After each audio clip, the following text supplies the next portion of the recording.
This is not the Great Depression. Let me say this one more time. We are not living in times even close to the Great Depression, not even remotely close to the Great Depression. Here's why. You hear a lot of experts, well, this is close to Great Depression. Let me tell you what we're going through. Here's what the prediction is. Yes, we have 14.7% unemployment today. Yes, 30 million people apply for unemployment. But during the Great Depression, people didn't have money to eat food. During the Great Depression, millions on top of millions of businesses were going out of business. No one was being bailed out. The only thing they did during the Great Depression is a minimum wage of $0.25, which FDR came out with, and Social Security, which FDR came out with. Social Security was for the elderly folks. And then minimum wage to get Ford to start paying their people more and change it from 69 hours a week that we're working at Ford to making it 40 hours a week being full-time. That's some of the things that took place.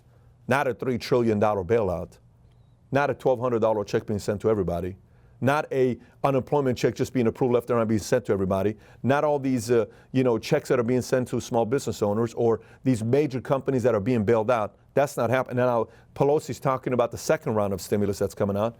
No, this is not the Great Depression. By the way, it may not even be 2008 because in 2008, Bear Stearns went out of business. Lehman Brothers. You had Countrywide went out of business. You have companies that have been around. You're talking about WAMU, that was a $330 billion company in 2005, according to Fortune magazine, was bought by Chase for $1.9 billion. You're talking about a lot of companies went out of business. We're not seeing that today. Why am I sharing this with you? Here's why I'm sharing this with you. A lot of people the last few days have called me and they've said things like, oh my gosh, Pat, I feel so bad. They took that Judy Mikovits interview down and what do you think you're being this and you think you're being labeled? I'm like, no, not at all. It's just a video that was taken down. Yeah, but I feel so bad for you. I'm like, don't feel bad for me. I'm the luckiest man alive. I got a great family. I'm doing good. I'm living in a country that gives me freedoms. I'm running businesses. I have great friends around me. I'm still healthy. You know, my kids still love me. I am very lucky, man. You do not need to feel bad for me. But what is happening today is a lot of the media is making people feel bad for themselves. And no one does good in their lives when they start feeling bad for themselves. You're not productive when you're feeling bad for yourself because nobody wants to follow somebody who's feeling bad for themselves. Who does? No one does. There's The Last Dance. There's a part in The Last Dance where the Bulls are facing off the Pistons. And this is the Game 7 when Scottie Pippen starts having anxiety attacks. And he says he was not feeling good, but he starts having anxiety attacks, and he doesn't show up in the 7th game. The Bulls are supposed to beat the Pistons. He doesn't show up. The Bulls lose. Jordan comes back. He says that entire offseason he worked on Pippen's mindset to make him tougher. Next year, they go into playoffs. They're facing the Pistons. It's the last game that they're about to beat the Pistons. He goes for a layup. Boom! Rodman fouls him and shoves him in the audience. Pippen's on the ground for a few seconds. Everyone's watching him. Pippen got up, and the Pistons even said, when Pippen got up, he showed no hurt. You can't hurt me. When they shot the free throws, they beat him. It was game over. They didn't even shake their hands. You know what the message was? You can't hurt me, Pistons. You cannot hurt me. They won the championship. 6 of them. 6. 2 3-peats is what the Bulls did. You cannot hurt me. We need that message today. Not everything can hurt me. Oh my gosh, I'm afraid. No one follows anybody that's showing hurt. I'm not saying you're not hurt. I'm not saying go be a robot. Yes, sometimes I'm on myself in my car and I have some emotional conversations with myself. Yes, sometimes I'm alone and I see my kid that's worried about not going back to school, spending time with his kids. Yes, I know that happens. I'm not expecting my kids to be robots. I'm not expecting my wife to be a robot. I'm not expecting my employees here to be robots. We have feelings, we have emotions, but we don't show hurt. Because when you show hurt, other spirits enter your body. I don't want any of those spirits to enter this body, not the Bet David family, and it shouldn't enter your body. What for? Fear, fear, fear, fear, fear, fear, fear. Stop it, media, already. It's too much. Look, when I was a kid, I was living in Iran. And I was always worried.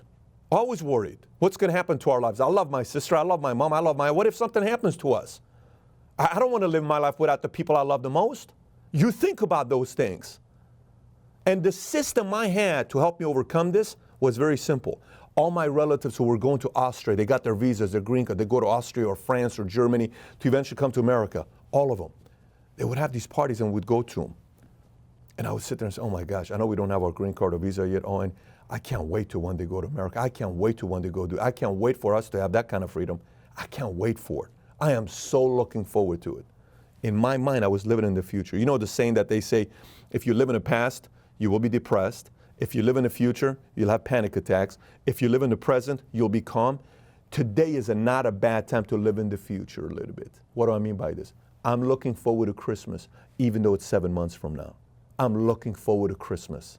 You have no idea how much I'm looking forward to Christmas. I'm looking forward because we had a great Christmas this last year, maybe one of the best ever. I'm looking forward to 2021. I'm looking forward to the next 10 years. I'm looking forward. I'm optimistic. I am looking forward. Now, oh my gosh, I can't believe what's going to happen. No, I'm looking forward to the future. You ought to look forward to the future. It'll spin and confuse that emotion of victim, feel sorry for me, oh my gosh, I'm scared, I'm hurt. No, it'll flip it. See what it does to you. Start talking about it with your wife and kids, your husband, your brother, sister, boyfriend, girlfriend, mom, dad, everybody. You know, I'm excited about 2021. I'm excited about that. They'll be confused. They'll say, what are you talking about? Are you not watching the news? Mom, I'm just excited about the future, Mom. Test it out. Call them and do it today and see what happens. People will be confused. I'm excited about the future. Can you tell? I'm excited. I'm genuinely excited about the future. Because this ain't no Great Depression. And even if it was, we overcame the Great Depression. Today, people are being bailed out. We're going to go back to normal very soon. People are going to be weirded out a little bit on airlines and airports and planes and all this other stuff. Some of the industries are going to take a little longer to recover. Some companies are going to take hits because we have not allowed people to go be around to get it. So hotel business, anything that's going to be a lot of people being around each other, concerts, some of these things. Yeah, some of that's going to happen. We're going to go back to normal eventually.